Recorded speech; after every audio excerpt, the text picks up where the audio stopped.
Hi everyone! Today I'll be making Bisquick Crumb Coffee Cake. And it's actually a recipe from Betty Crocker and it's called the Bisquick Velvet Crumb Cake.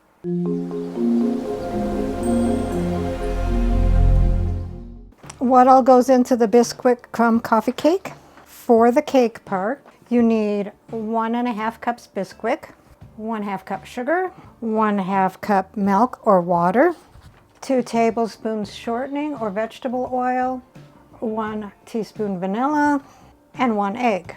For the topping, 1/2 cup flaked coconut, 1/3 cup packed brown sugar, 1/4 cup chopped nuts, 3 tablespoons butter softened, and 2 tablespoons milk. So let's begin. Preheat the oven to 350. Grease and flour an 8-inch square pan or a 9-inch round pan. I've already done that. So take a large bowl, put in all of your cake ingredients, the 1.5 cups of Bisquick, the 1/2 cup of sugar, the 1/2 cup of milk or water, the 2 tablespoons of shortening or vegetable oil, the 1 teaspoon of vanilla, and the 1 egg. Beat that on low speed for 30 seconds with an electric mixer, scraping constantly.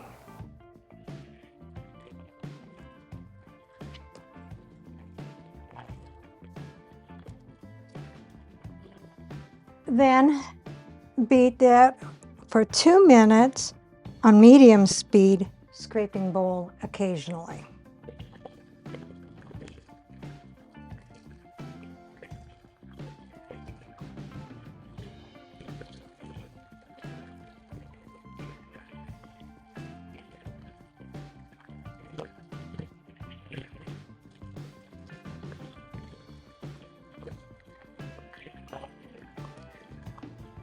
So pour your batter into the prepared pan.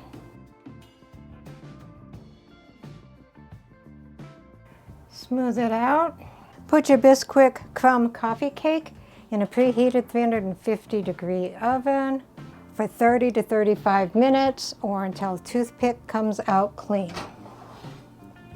So after 32 minutes, I took the coffee cake out of the oven, and I just wanted to point out that this coffee cake does not have a swirl of cinnamon in it.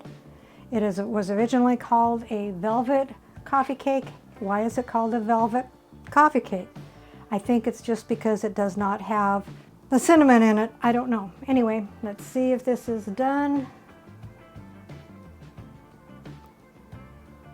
And it is.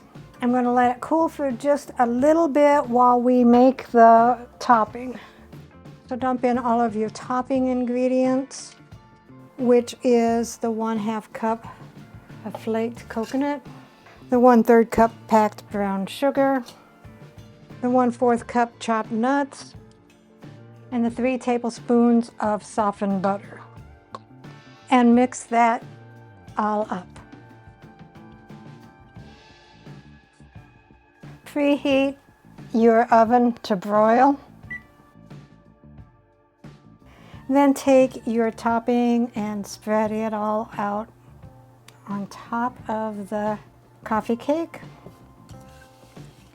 I'll do it this way.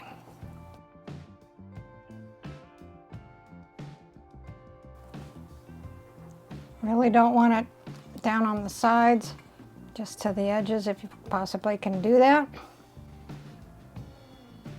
So take your Bisquick Crumb Coffee Cake, put it under the broiler about 3 inches from the top and let it broil for 2 to 4 minutes.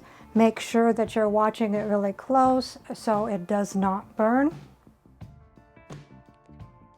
I'll check it in 2 minutes. So I checked on it. I started to kind of smell the pecans getting burnt. And after 1.5 minutes, I took it out. I think it'll be okay. I don't think it'll give it a burnt smell. But it looks good. It looks toasty. When Dave comes home tonight, we'll do a taste test. So here is the Bisquick Crumb Coffee Cake. Let's see what Dave thinks. Don't recognize this. That is a Bisquick Crumb Coffee Cake.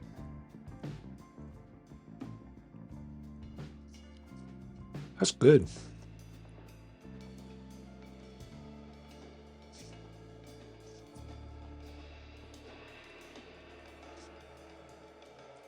That's really good.